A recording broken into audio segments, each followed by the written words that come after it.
आदाब, मैं हूं सफदर रिजवी। आप देख रहे हैं लाइव एक्सप्रेस चैनल।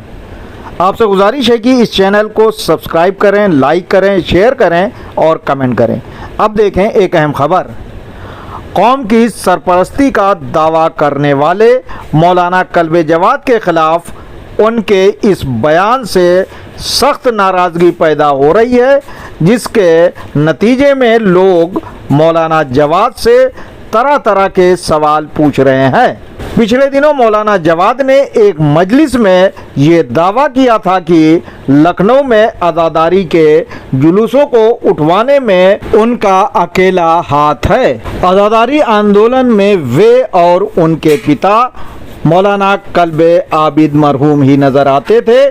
बाकी तमाम मौलाना अपने घरों से बाहर नहीं निकलते थे। जबकि सच्चाई ये है कि मौलाना कल्बे आबिद मरहूम का इंतकाल 1986 में हुआ और आज़ादारी आंदोलन 10 साल बाद 1997 में शुरू हुआ।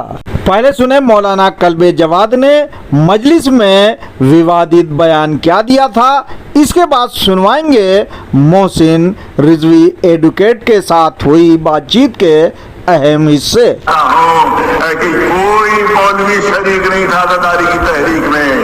बड़ी सख्तियां हमने बर्दाश्त की हैं। यहाँ कर्फ्यू लगा हुआ था, बाजारी की सड़क थी, कर्फ्यू लगा हुआ था। मैं खड़ा हुआ था, मेरे वालिद कल्बे आबिद साहब खड़े हुए थे। यहाँ पर मैं खड़ा हुआ था और जवान गलियों से बाहर निकल रहे थे। कर्फ्यू में पुलिस लाठीचार्ज कर रही थी, सब बच्चे जख्मी हो रहे थे, जवान जख्मी हो रहे थे। मेरे वालिद अकेले थे और मैं खड़ा हुआ था, कोई मौलवी बाहर नहीं निकला था। मौलाना जवाद के इस बयान के बाद लोगों ने मौलाना जवाद को न सिर्फ मेंबर से झूठ बोलने वाला मौलवी बताया, साथ ही ये भी कहा कि वे तारीख को तोड़ मरोड़ कर नई नस्ल के युवकों को गुमराह करने की कोशिश कर रहे हैं। हमने आज़ादारी आंदोलन में 3 शहीदों के साथ साथ रहे नसीर इफ्तिखारी के विरोध और विचार को पेश किया है, जिसमें उन्होंने मौलाना जवाद को झूठ बोलने पर आड़े हाथों लिया है। इसे जो भी देखना चाहे वो लाइव एक्सप्रेस चैनल पर नसीर इफ्तिखारी के साथ हुई बातचीत को देख सकता है। मौलाना जवाद से उनके बयान को लेकर नाराज़गी जताने वाले नसीर इफ्तिखारी अकेले नहीं हैं, बल्कि मौलाना जवाद के बेहद करीबी रहे अंजुमन रज़ाकाराने हुसैनी के अहम पदाधिकारी मोहसिन रिजवी एडवोकेट भी मौलाना जवाद के बयान से सख्त नाराज़ हैं। हम उनके साथ बातचीत के अहम हिस्से को पेश करने की कोशिश करेंगे। वे मौलाना जवाद से ढेरों सवाल पूछना चाहते हैं। मालूम हो कि मोहसिन रिजवी एडवोकेट और मरहूम जावेद मुर्तज़ा एडवोकेट आज़ादारी के जुलूसों को उठवाने के लिए कानूनी लड़ाई लड़ रहे थे, जिसमें उनके मुताबिक उन्हें कामयाबी मिलना तय था। लेकिन इन मौलानाओं की बेवकूफ़ियों की वजह से जुलूसों को बेहद नुकसान पहुंचा है। पुलिस प्रशासन ने जानबूझकर इन मौलानाओं को बेवकूफ़ बनाया और वकीलों को किनारे कर दिया और इन मौलानाओं से उस समझौते पर हस्ताक्षर करवा लिया जो कौम के लिए घातक है। अगर मौलाना कल्बे आबिद जिंदा होते तो वे कभी भी इस समझौते पर हस्ताक्षर नहीं करते। मोहसिन रिजवी एडवोकेट बातचीत के दौरान ये बात कहते हैं कि जो भी मौलाना ये दावा कर रहा है कि उसने अकेले दम पर जुलूसों को उठवाया है वो झूठा है, क्योंकि 3 नौजवानों के कुर्बानी देने से ये मामला गर्म हुआ। इसके अलावा दिल्ली की शाही मस्जिद के इमाम अब्दुल्ला बुखारी के इस आंदोलन में कूदने से पुलिस प्रशासन हिल गया। नतीजतन सरकार ने शाही इमाम अब्दुल्ला बुखारी, ज़मीर नकवी, शाहरुख नवाब और हमें गिरफ्तार कर लिया था। पुलिस प्रशासन इस बात के लिए तैयार हो गया था कि वो हमारे जुलूसों को बिना शर्त उठवाएगा। ऐसा इसलिए हो रहा था क्योंकि हमारी रिट पर जो फैसला हुआ था उसे सरकार लागू नहीं करवा रही थी। नतीजतन हमने अवमानना की रिट दायर कर दी थी, जिसे लेकर पुलिस प्रशासन परेशान था। लेकिन उस समय मौलानाओं ने हमारी एक नहीं सुनी और बेवकूफ़ी वाला फैसला कर लिया। पूरा मामला क्या था, सुने मोहसिन रिजवी एडवोकेट की ज़बानी। जो कह रहे हैं लोग वो सब झूठ बोले हैं। क्या आजादी बुनियादी उसमें हाई कोर्ट के सुप्रीम कोर्ट के ऑर्डर्स का बड़ा महत्व है, मत है। ऑर्डर उसकी है जिसमें ये लोग फंस गए थे। उन्होंने कंटेम्प्ट जो था मायावती के खिलाफ भी दाखिल कर दिया था। तो वो फिर मेरा हाथ पैर जोड़ के एडमिनिस्ट्रेशन को वापस करवाया जावेद मुर्तजा से, मरूर से, वो हमारे नाम से था। वो ये इसमें हकीकत थी। तो ये इसलिए इनको इम्प्लीमेंट करना पड़ा, ज्यादा ही करना पड़ी। अब उन्हीं ने सबसे बांधने लगे। अब क्योंकि मौला का काम था, हम मामूल बैठे रहे। हमने मौला जानते हैं, अल्लाह जानता है और हम जानते हैं। हमने कभी जिक्र ही नहीं किया। आज ये बात निकली, इन्हीं ने जमीर साहब ने कहा तो हम लोग ने तो भी दिया। हमारे पास रिकॉर्ड से पूरे उस वक्त की डिटेल पेपर्स की है। हमारे देने से लग गई, उसको हाई कोर्ट ने स्ट्राइक किया।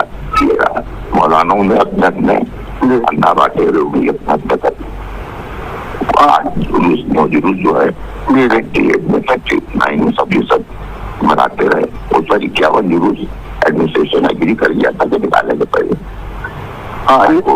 यानी मोहसिन भाई साहब इसमें तो साफ साफ ये नजर आ रहा है कि हाई कोर्ट में जो कंटेम्प्ट डाल दिया था आपने, उसका बहुत बड़ा रोल था आजादारी के जुलूसों को खुलवाने में।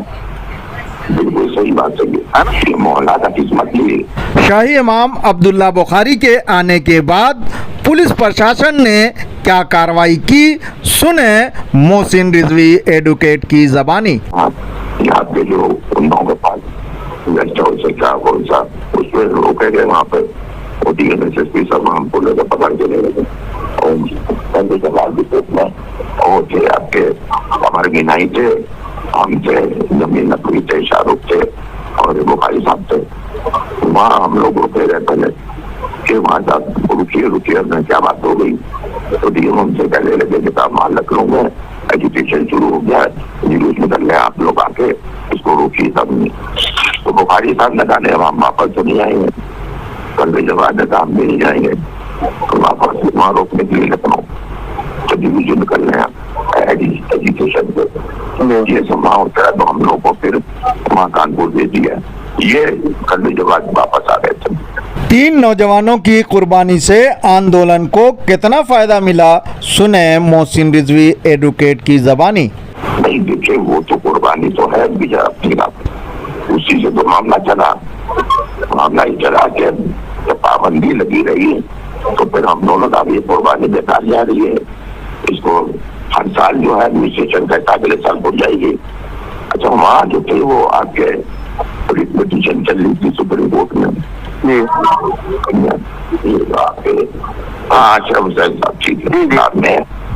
आपने शिलान्यास के जरिए एक petition on the line of Ghulam Abbas case के सुप्रीम कोर्ट में फाइल की थी। हमारा भी जुलूस रुका हुआ है, जैसे आपने ये बनारस वहाँ हमारा जुलूस खुलवाया है वैसे हमारा भी खुल जाए। तो उसमें सुप्रीम कोर्ट ने कहा यहाँ एडमिनिस्ट्रेशन से, यूपी स्टेट गवर्नमेंट से कि आप जो है सुप्रीम जो रूलिंग हमारी पहले हुई है गुलाम अब्बास केस में वो आप इम्प्लीमेंट कीजिए। मौलाना कल्बे आबिद साहब की बात पर ध्यान न रखते हुए इन मौलानाओं ने क्या किया, क्योंकि कल्बे आबिद साहब तो कह रहे थे कि 200 साल तक अगर जुलूस हमारे न उठे और अगर मदे साहबा देना पड़े तो हम नहीं देंगे कभी। आप ऐसी बात कर रहे हैं, ये तो हमारा फरीजा था क्या, पहले ही एडमिनिस्ट्रेशन या हमसे मीटिंग करके कहा था 51 जुलूस हम आपके पहले उठाए दे रहे हैं, मगर ये मौलाना लोग उसमें भाग पड़े और उसमें एडमिनिस्ट्रेशन का भी हाथ था। सो कॉल्ड मौलाना जो थे इसमें 2-3 उनके पिट्टू उनको सब इकट्ठा करके और मीटिंग कर ली और हमको नहीं बुलाया, ना जाने दूसरा बुलाया। अगर मौलाना वकीलों को समझौते में बैठालते तो क्या फैसला होता, इस पर क्या कहा मोहसिन रिजवी ने, सुने। हम तो उनको कहते देखिए सुप्रीम कोर्ट का हाई कोर्ट का ऑर्डर है, आपको भी सब उठाना है, यही पॉइंट तो था, इसीलिए तुमको नहीं बुलाया गया, मौलाना को बुला लिया सबको। एडमिनिस्ट्रेशन ने मौलानाओं को बुला के उनको बेवकूफ बनाया, इसका मतलब। हाँ, उनको जो भी वो समझौता अंदर अब वो हमको जीवन में मौला जानेंगे और ये मौलाना लोग जानेंगे। इस समझौते के लिए मौलवियों को पैसे दिए गए, इस पर क्या कहना है मोहसिन रिजवी का, सुने। अरे भैया ये देखिए, लोग तो कुछ भी कह सकते हैं, ये हमारे इल्म में बात आई थी, मगर हम इस पर यकीन नहीं करते। हो सकता भाई ऐसे भी मौलाना हो जो मौला के नाम पर पैसे खा लें, हो सकता है। समझौते से आपने क्या नतीजा निकाला, इस पर क्या कहा मोहसिन रिजवी ने, सुने। ये तो देखिए इसमें क्लास हमने जो एडमिनिस्ट्रेशन से बताया था, उन्हें जो 51 जुलूस में हमसे कहे थे शुरू में, फिर हमको हटा के मौलाना को बुला लिया, उसमें 9 जुलूस दिए गए।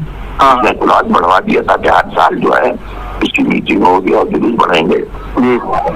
ये है। अब ये मौलाना पूछे कि साहब इतने दिन से जो था इस वक्त जो क्लास पढ़ा था कि 8 साल जुलूस बढ़ाए जाएंगे, उसकी मीटिंगें क्यों नहीं हुई? आप तो अदालती कार्रवाई कर रहे थे, आप क्यों खामोश बैठ गए, इस पर क्या कहा मोहसिन रिजवी ने, सुने। अरे भाई देखिए, वो तो जावेद मुर्तजा साहब क्या हुआ, उनको लोगों ने मारा पीटा, ये किया वो क्या, गलत फहमी पेश की गई, सब किया गया।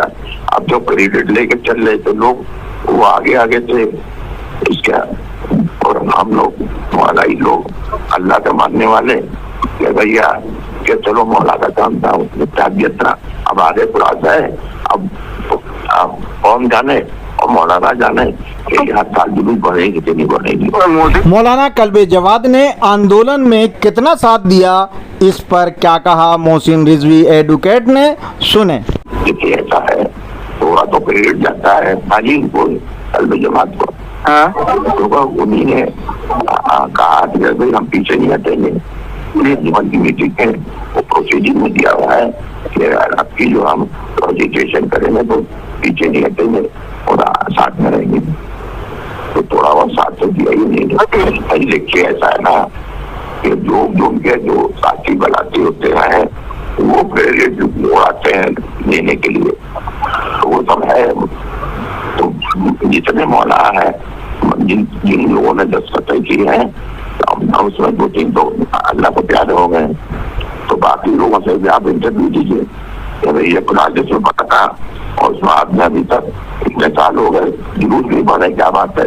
मोहसिन साहब, आप आरोप लगा रहे हैं मौलाना कल्बे जवाद पे, लेकिन सच्चाई ये है कि आप लोग पिछले 27 साल से सो रहे हैं, क्या कहेंगे आप इस पर? कहाँ सो रहे, मौलाना लोग सो रहे, जिन्होंने दस्तखत किए वो रिस्पॉन्सिबल है, हम तो पिक्चर में कहाँ रखे गए? नहीं पिक्चर में रखे रहे, एडमिनिस्ट्रेशन पूछे, एडमिनिस्ट्रेशन से पूछेगा तो भाई उन लोगों से जिन्होंने दस्तखत की उससे पब्लिक भी पूछे, उनको लोग असिस्टेंट नहीं उनका है, वो कहे पहले तो भाई हमारे जुलूस जो है आगे अपना ताकत बढ़ाएंगे, आप बढ़ाइए, वो लोग क्यों नहीं कह रहे? सिंह भाई वो तो इसी से जो है संतुष्ट हैं और इसीलिए मेंबर पे जाके कहते हैं सीना फूंक के कि हमने जुलूस उठवाया है, ये उठने लायक थोड़ी ना था। आप जो जुलूस लेके चल रहे हैं, सड़क पे मातम कर रहे हैं, ये मेरे दम से है, मैं अकेले मैंने उठवाया है। तो अब तो ये हो रहा है मेंबरों से, और वो ऐसा भी मेंबर नहीं कि जो 2-4-10 लोग सुन ले, वहाँ तो हजारों लाखों लोग तक वो बात पहुँचती है। पता नहीं आपके कान तक नहीं पहुँची, मुझे बहुत ही तजुब हो रहा है। ऐसा देखिए, ऐसा ना कि जो जरा सा भी जिसने किया है पूरा अपना ग्रेड देना चाहता है। हाँ, लेकिन इस पे तो आपको बहुत अफसोस होगा, क्योंकि जो बाद में भी क्लास रखे गए कि मीटिंगें होती रहेंगी और 27 साल बाद आज भी कोई मीटिंग नहीं हुई। हाँ, ये तो हम रिमाइंड करते रहते हैं, ऐसा नहीं है।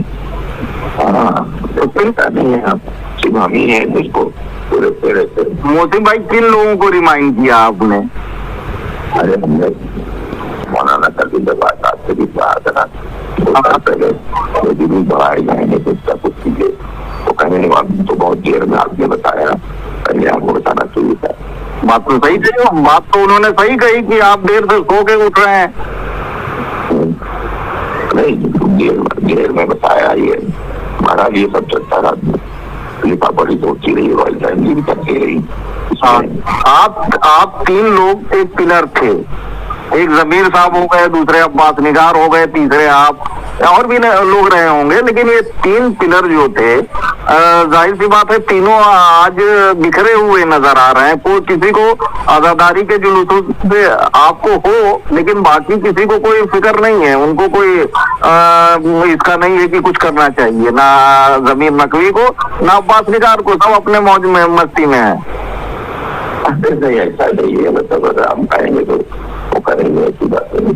मतलब उनकी भी तो समझे, हमारे कार्य से ठीक नहीं है, थोड़ा खराब चलिए। अब हम लोग देखिए एज हो गई है, 70+ हो गए हैं, अब इतना सब ये सब नौजवानों के हाथ में जाना चाहिए। अरे मोहसिन भाई, हाँ, ऐसा है कि हम लोग पूरा मुकदमा जीत गए थे, यानी ये कोर्ट से मोहसिन भाई वगैरह मुकदमा जीत गए थे, और अब इम्प्लीमेंटेशन ना होने की वजह से कंटेम्प्ट ऑफ कोर्ट हो गया था एडमिनिस्ट्रेशन पर। हाँ, एडमिनिस्ट्रेशन ने अपने गले का फंदा उतारने के लिए मौलवियों को आगे किया, और मौलवी के गले में उन्होंने अपने योजनाबद्ध तरीके से, यानी पूरा प्लानिंग करके मौलवियों के गले में घंटा बांध करके और सबके दफ्तर करा लिए, और मदे सहाबा का, यानी जो कहा जाए तो हम एक जुलूस देंगे,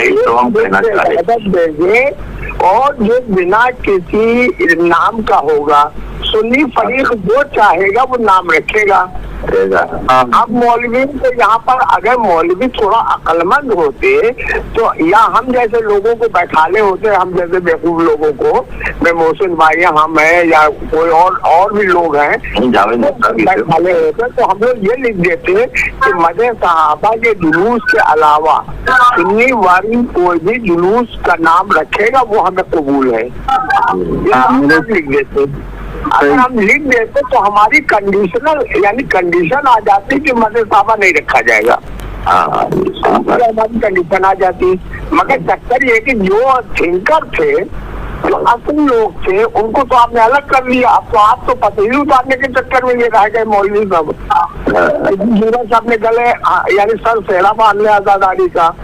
उसके बाद से ऐलान कर रहे, कह रहे कि हम और हमारे बाप खड़े थे नादिर साहब के मामले के सामने। अब बताइए, वालिद के यानी कलगावी साहब मरहूम